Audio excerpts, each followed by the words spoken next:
পীরজাদা কাসেম সিদ্দিকী, বীজপুর। কাসেম, তুই আমার বাড়ির কলঙ্ক, তুই আমার পরিবারের কলঙ্ক। কাসেম, কাসেম খুব বড় বড় কথা বলেছিস। আল্লাহ তোর বিচার করছে, বাংলার মানুষ দেখছে কিভাবে আল্লাহ বিচার করছে। তুই এক জায়গায় দাঁড়াতে পারলি না। আমাকে বলেছিলিস পাঁচাটি, আমার জিম্মুটা হয়ে গেছে। কাসেম, তুই আমায় একা বলেছিলিস। রাজনীতি খেলা চলছে, রাজনীতির দলের নেতারা কাকে প্রার্থী করবে, কাকে প্রার্থী করবে না, সেটা তাদের নিজস্ব ব্যাপার। মমতা ব্যানার্জি বিরোধী নয়, অভিষেক বিরোধী আমরা নয়, আমরা হচ্ছে ব্যক্তি বিরোধী। আপ তো খেলা শুরু হওয়া, अभी तो शुरू हुआ। মানে নওশাদ যতটা ভোটে জিতেছে,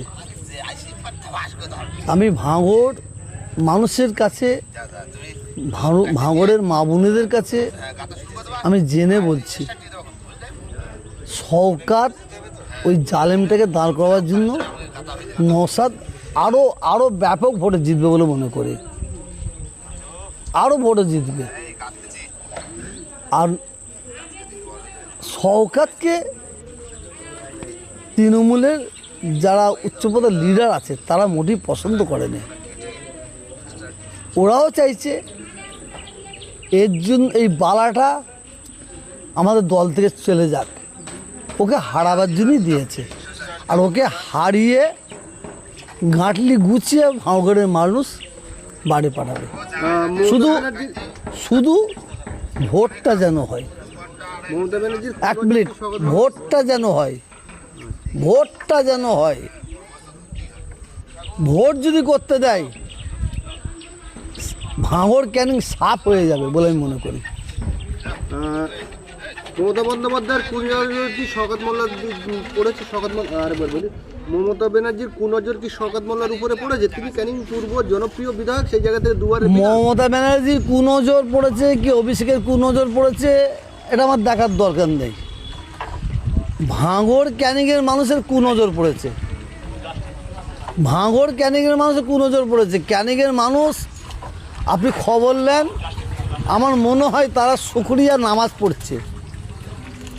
এটা রোজার সময় যদি না হতো সব একদিন করে রোজা রাখতো। জালেম বিদায় হয়েছে, জালেম সাদ্দাত বিদায় হয়েছে, আবু জেহেলকে বিদায় করেছে। কিন্তু আবু জেহেল বিদায় হয়ে, জালেম বিদায় হয়ে পাশে আবার ঢুকেছে ভাঙড়ে। তো ভাঙড়ের মানুষ পুরো লঙ্কা বেটে রেডি করে রেখে দিয়েছে। শওকতের কোন জায়গায় দেবে সেটা ভাঙড়ের মানুষ জানে। এই শওকত মোল্লা প্রার্থী হওয়ার পরে অনেকেই মন্তব্য করছেন যে উনি যে কথাটা বলেছিলেন 5-6 জনা লাশ পড়লে পড়ুক কিন্তু ভাঙড় আমার চাইছে না। ও শওকত ও তো বোমবাদার মাস্টার।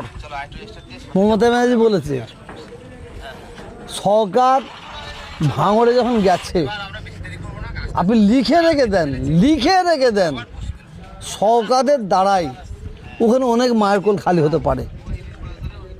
প্রশাসনকে এবং কেন্দ্রীয় বাহিনী যা আছে তাদের ঘরে কট্টর হতে হবে। ওখানে মানুষ যাকে ভোট দেবে সে জিতবে, যাকে ভোট দেবে সে জিতবে। কিন্তু শওকত জিততে পারে না, কোনো মতেই জিততে পারে না। এবং ভাঙড়ের মানুষ হচ্ছে ফুরফুরা শরীফের ভক্ত।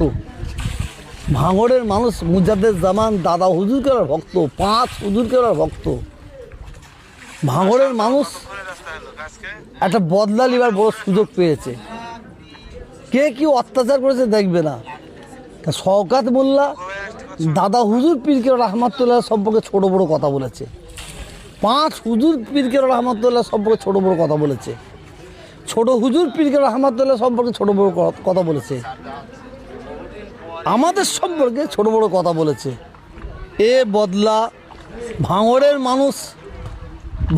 মানুষ ফুরফুরাসের ভক্তরা, দাদা হুজুরের ভক্তরা, 5 হুজুরের ভক্তরা নেবে, এটা আমার বিশ্বাস। এটা আমার বিশ্বাস। আর বলুন। আহ, তবে হ্যাঁ একটা কথা বলি, শওকত মোল্লাকে আপনি বললেন কুনজরে দেখেছে, 100%। শুধু ভোটটা করতে দেবেন, তাহলে বুঝতে পারবেন শওকতকে আজ থেকেই গাঁটলি বাঁধতে হবে। মানে আরাপুলির মতো অবস্থা হবে বলে দেখছেন? আজ থেকেই শওকতকে গাঁটলি বাঁধতে হবে। আপনারা যেন মনে করবেন না এর দ্বারাই আমি নওশাদ সিদ্দিকীকে সাপোর্ট করছি, একদম মনে করবেন না। আমি নওশাদ সিদ্দিকীর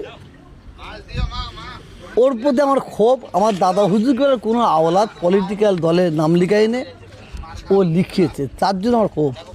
কিন্তু নওশাদ সিদ্দিকীর মানুষের কাছে মানে নওশাদ সিদ্দিকী মানুষের মনে জায়গা করে নিয়েছে।